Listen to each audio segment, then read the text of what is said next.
तो आज का टॉपिक है chemical kinetics.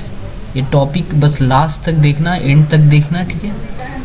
In a minimum possible time मैं आपको ये टॉपिक पढ़ा दूंगा ना, और ऐसा पढ़ाऊंगा ना कि आपको याद रहेगा ये टॉपिक। तो ये सब बकवास नहीं करेंगे, बिल्कुल भी बकवास नहीं करेंगे, और सब कोचिंग वाले टीचर की तरह। तो पहले तो एनसीईआरटी कवर करना बहुत ज़रूरी है, बेसिक नॉलेज होना। ये पहला पेज आपको नहीं पढ़ना है, ठीक है। दूसरा ये वाला भी पेज मत पढ़ना ना। बोल क्या रहा हूँ पूरा आखिरी तक सुनना वीडियो के, ठीक है।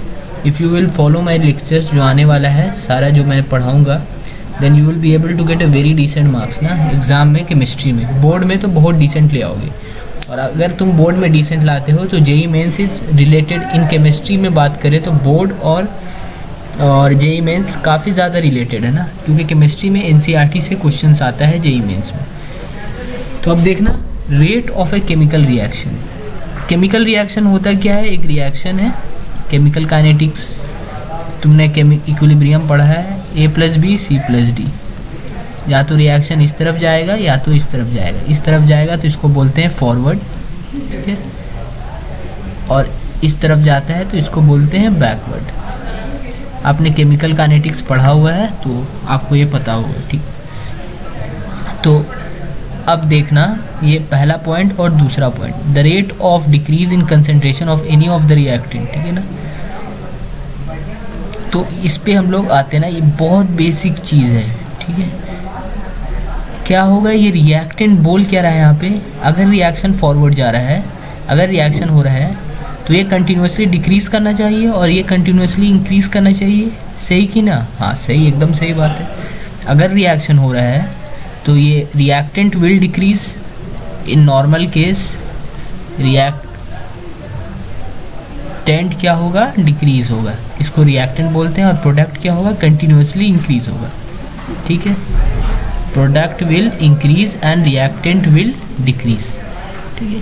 तो यही है decrease in concentration of reactant by time taken. तो rate of disappearance of, rate क्या होता है? अगर टाइम से कोई चीज़ को डिवाइड कर दिया जाए, टाइम से डिवाइड कर दिया जाए तो उस चीज़ को क्या बोलते हैं? रेट बोलते हैं। तो rate of disappearance of reactant, reactant disappear हो रहा है तो उसको टाइम से अगर रिएक्टेंट को डिवाइड कर देंगे तो वो रेट आ जाएगा अपना। और क्योंकि वो डिक्रीज़ हो रहा है इसीलिए उसके सामने क्या होगा? नेगेटिव साइन होगा, ठीक है ना। सामने में क्या होगा? नेगेटिव साइन होगा। बहुत सही, समझ में आ रहा है आपको यहाँ तक? ठीक है, अब आगे बढ़ते हैं। एकदम क्लियर हो गया है कैसे लिखा जाता है rate of disappearance. Negative sign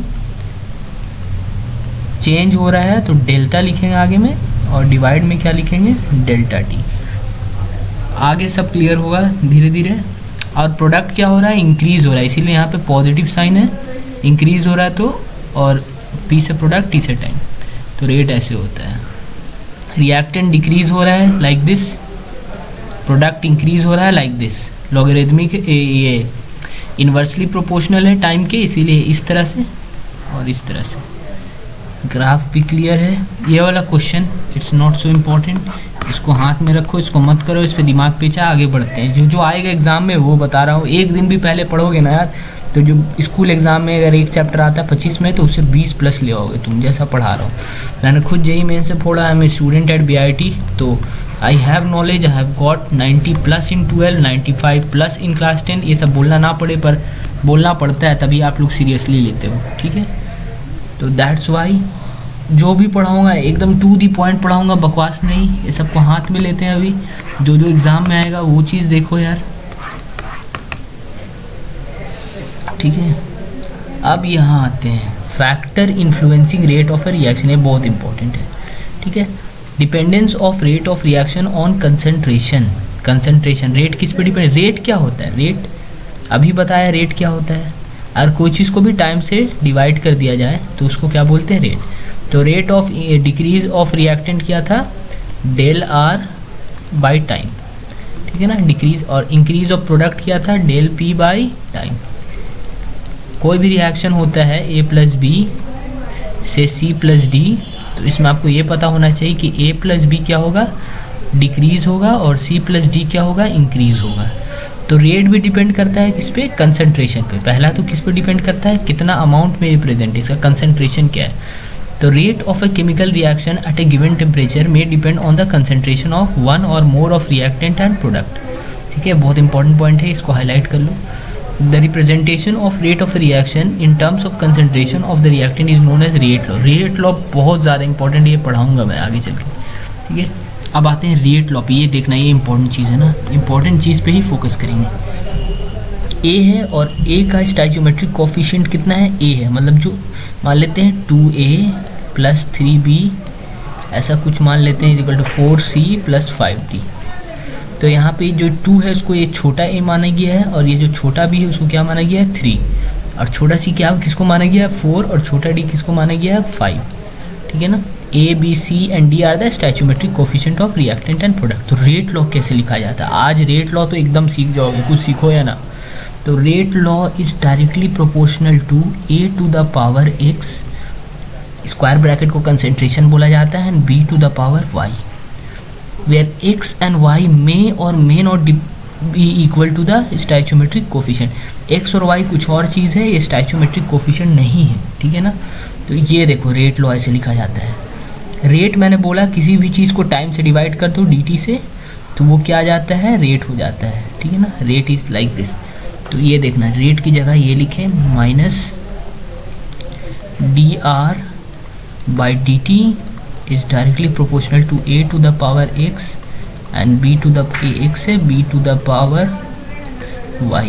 तो ये है ना, इसको लिख लेना कॉपी में, अभी इस पे प्रॉब्लम भी कराऊंगा। तो यहाँ देखना, और k को क्या बोला जाता है, what is this k called. यहाँ पे प्रोपोर्शनैलिटी का साइन हटाएंगे तो क्या आएगा, एक k आएगा। प्रोपोर्शनैलिटी का साइन हटाते हैं तो एक कांस्टेंट आता है। तो rate is directly proportional to k, a to the power x and b to the power y। ठीक है ना,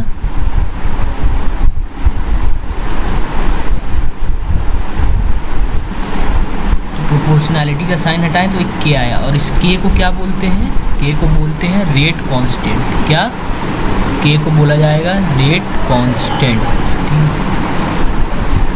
अब रेट लॉ का डेफिनेशन क्या, rate law is the expression in which the reaction rate is given in terms of molar concentration of reactant with each term raise to some power which may और may not be equal to the stoichiometric coefficient of the. इसको याद नहीं करना होगा, बस ये देख लेना। ठीक है ना, अब आते हैं क्वेश्चंस पे। देखना, एक रेट लॉ एक्सप्रेशन लिखा हुआ है आपको, ये